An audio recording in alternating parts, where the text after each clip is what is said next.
انت عايز تتعامل معامله الزمالك، يا ريت تتعامل معامله الزمالك. صدقني يا عدلي، صدقني، انت لو اتعاملت معامله الزمالك يا دوب هتسارع الهبوط، هتبقى انت والاسماعيلي تحت.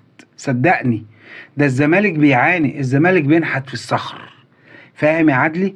الزمالك بينحت في الصخر. علشان كده الفوز بالنسبه لنا حاجه كبيره، فرحتنا بتبقى حلوه مضاعفه. ليه؟ لان بمجهودنا حقيقي، لكن مش بمجهود الحكام.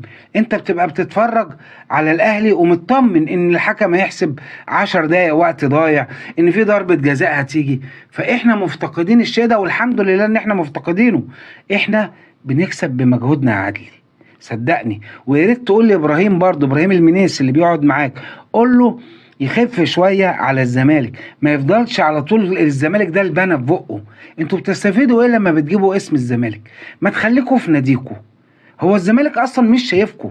فيا ريت يا عدلي ربنا يهديك انت وابراهيم، وتبصوا في ورقتكوا وتخليكوا في قناتكوا، وسيبوا الزمالك يا عم في حاله.